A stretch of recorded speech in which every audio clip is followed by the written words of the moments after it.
إذا السلام عليكم ورحمة الله تعالى وبركاته الإخوان، نتمنى أنكم تكونوا بخير وعلى خير وفي أفضل الأحوال. دائما الجديد الإخوان كنقولها وكنعاود نقولها وغادي نبقى نعاود نقولها.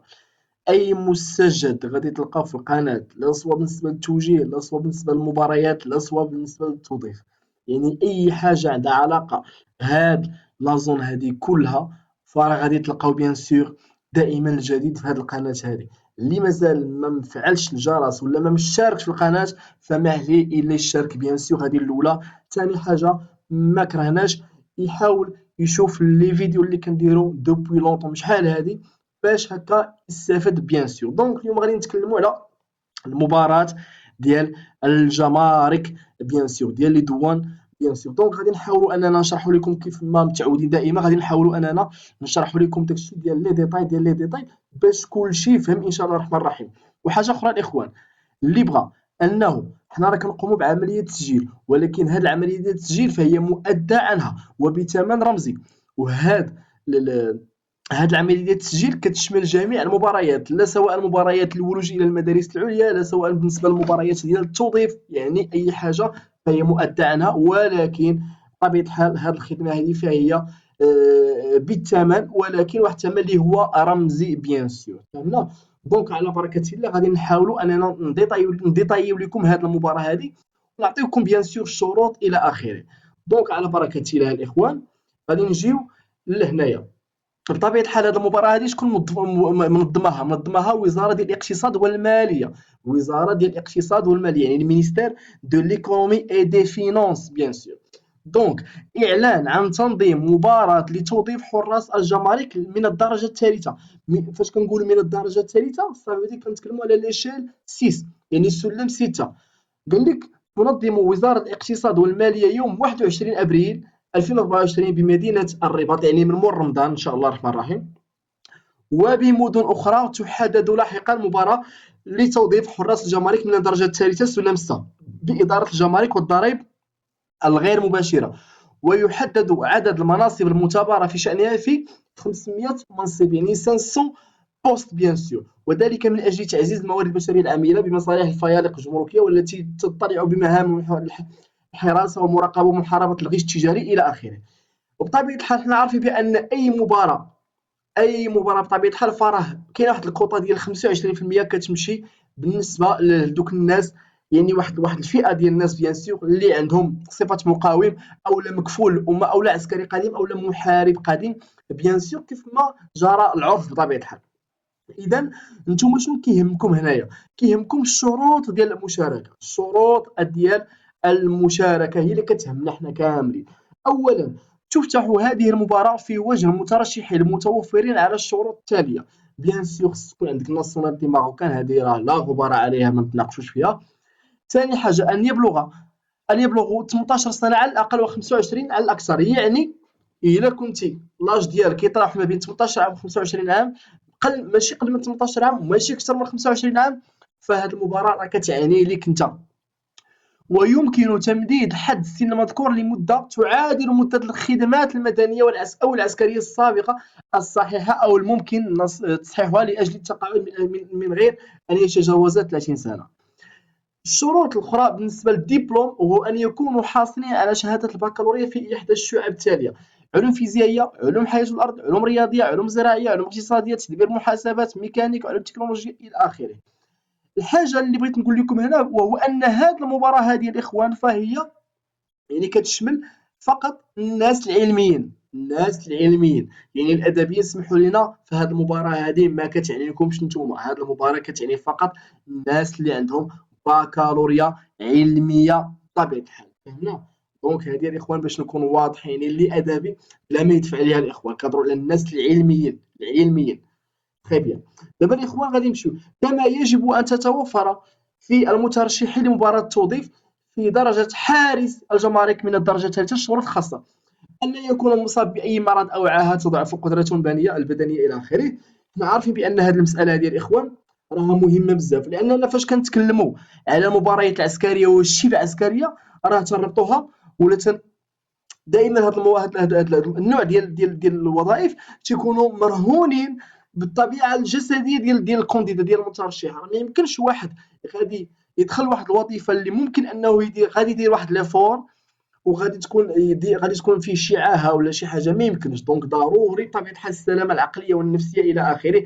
البصر، النطق، يعني العجز الكلمه خصوش يكون، الصوت يكون هو هذاك، الشوفه بطبيعه الحال، السمع، هادشي كله خاص يكون عندك بطبيعه الحال هو هذا. عاد يمشيو عاوتاني قال لك حده البصر تبلغ نسبتها 10 على 15 على الاقل من غير استعمال النظارات، يعني بطبيعه الحال تكون كتشوف مزيان من الاخر، تكون كتشوف مزيان. بالنسبه للطول هو متر و70 متر على الاقل من الطول فيما يخص الذكور، يعني قل من متر و70 بالنسبه للذكور راك ما مقبولش، وبالنسبه للاناث تقل من 105 من متر و65 راك ما مقبولش. وخصكم تعرفوا بان هذه المباراه هذه فهي ديال البنات وديال الاولاد، راه ما يجيش عاوتاني شي واحد يقول لي واش هذه المباراه ديال الدراري، هذه المباراه ديال الاناث والذكور لا ميم شوز. وبالنسبه لهذا الاخر كما قال لك من غير انتعال الاحذيه، يعني ما يمكنش انت الصباط ويقيسوك بيان سور، راه خصك تحيد الصباط بطبيعه الحال. اذا غادي نمشيو لملف الترشيح. تسجل طلبات الترشيح وجوبا على البرمجه المعلوماتيه المعده لهذا الغرض عبر الموقع الالكتروني لوزاره الاقتصاد والماليه. دونك ها هو فوالا لو سيت بيان سور غادي نخلي لكم في لا ديسكريبسيون كيف ما قلت لكم. اللي ما فيه اللي سجل ولا حنا كنقدموا هذه الخدمه بطبيعه الحال مع تحميل الوثائق المرقمنه المعززه لهذا الطلب بصيغه PDF، وهي كالتالي: اولا خصكم النسخه لبطاقه التعريف الوطنيه زائد شهاده تثبت صفه مقاول، في الحاله الا كان مثلا الاب ديالك عنده صفه مقاول او لا مكفول الامه الى اخره، يعني خصك تجيب لنا ورقه اللي كتثبت على انه فعلا فيك هذه الصفات هذو. النسخه لشهاده البكالوريا في احدى الشعب مذكوره اعلى، وعند الاقتضاء شهاده معادله بالنسبه للشهادات الاجنبيه. هذه المساله هذه راه مهمه بزاف، حيت بعض المباريات كيطلبوا شواهد المعادله للشواهد المغربيه، الشواهد الاجنبيه، وبعض المباريات ما كيطلبوش الشواهد الاجنبيه، ولكن بالنسبه للكونكور ديال الدول راهم كيطلبوا الشواهد الاجنبيه بطبيعه الحال المعادله لشهاده البكالوريا في المغرب. بيان سور شهاده طبيه لا يتجاوز تاريخ تسليمها 3 اشهر عن اجل محدد، يعني مثلا انت اذا كانت عندك واحد الشهاده طبيه درتيها مثلا في شهر 6 ولا هذه راه ما مقبولاش. الشهاده الطبيه ما تكونش فاتت، ما تكونش قبل واحد 3 شهور، فهمنا؟ يعني ما تكونش ديباسات ديك 3 شهور. مزيان. لايداع ترشيحات تثبت عدم الاصابه باي مرض دي. بالنسبه للمترشحين الموظفين والاعوان العاملين باداره العموميه والجمارك وجماعه الترابيه، الترخيص النهائي مسلم وجوبا من طرف مصالح. هنا مثلا انت خدام في الجماعه، انت خدام في الجماعه وما بغيتيش تخدم في الجماعه بغيتي تدخل هذه المباراه هذه بيان سور، فبما انك انت خدام في الجماعه فراك كتسمى موظف. دونك الا بغيتي انك تدفع لهذه المباراه هذه بطبيعه الحال فراه خاصك واحد الترخيص من الجهه اللي من وزاره الداخليه بيان سور، هي الجهه اللي انت راك معاهم بيان سور. خاصك واحد الترخيص، واحد لوتوريزاسيون، كتاخذ داك الترخيص بيان سور وكتسلمو مع ملف الترشيح. ويعتبر يوم 20 مارس على الساعة 4:30 زوراً آخر أجل لإيداع ملف الترشيح، وسيتم تحديد مركز المباراة وفق محل إقامة كل مترشح بيان سور. إذا كل مترشح راه البلاصة فين ساكن غالبا غيدوز تما أو لا في المدينة اللي قريبة ليه بيان سور. قال لك ترفض طلبات الترشيح غير مسجل إلكترونيا وكل ترشيح ناقص. إذا داكشي باش كنقول لكم الإخوان راه الترشيح مهم بزاف، وفاش نبغي أنا نترشح خصني نحط المعلومات ديالي صحاح، ما نغلطش. علاش كنقول لكم الإخوان ما تزربوش المعلومات؟ كنقولها 70,000 مرة، كنقولها ونعاود نقولها. ما عمرك تزرب في الآخر. راه إلا زلقتي غير مثلا أنت سميتك ياسين ونسيتي في الآخر ولا نسيتي إكغا ولا هادي راه هزك الماء، راه ما كاينش اللي يعقل عليك. دونك باش تبغي ترشح تأكد مزيان من المعلومات، ما تكليكي على فاليدي حتى تاكد مزيان من المعلومات الاخوان. وكيف ما قلت لكم اللي ما خايف ولا هادي فراه حنا كنقدموا هذه الخدمه بيان سور بالنسبه لجميع المباريات، سواء للولوج الى المدارس العليا او المباريات ديال التوظيف العمومي والشبه العمومي وحتى القطاع الخاص بطبيعه الحال. دابا غادي نمشيو للمواد ديال المباراه الاخوان. تشمل المباراة على اختبار كتابي واحد واختبار رياضة واختبار شفوي، كالشيء هذا جاري به العمل في جميع المباريات.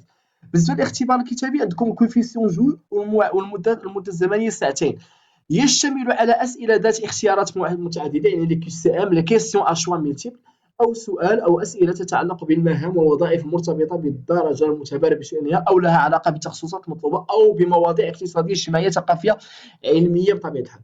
بالنسبة للسبور عندكم الجري مسافة 1500 متر. بالنسبة للإخوان الرياضة الله يرضي عليكم راه فاش كنقولوا حنا فاش كتجري هاد المعلومه خصكم تعرفوها. راه ماشي بالضروره انك تجري 1500 في واحد المسافه في واحد المده زمنيه معينه ولا محدده، لا، وانما راه غير ما توقفش. ليسونسيال هو انك ما توقفش، لانك اين فوا كتوقف راه كيطردوك ما كتبقاش. دونك في الجري في جميع الوظائف العسكريه والشبه العسكريه ما توقفش. يعني سير اخويا جري بهذاك الريتم اللي عندك، ولكن غير ما توقفش. ماشي بالضروره تجيبها في 7 دقائق ولا في 8 دقائق، ولكن ليسونسيال هو ما توقفش، لانك فاش كتوقف كتحبس. هذاك راه الاقصاء المباشر بطبيعه الحال، والكوفيسيون راه 3 راه طالع.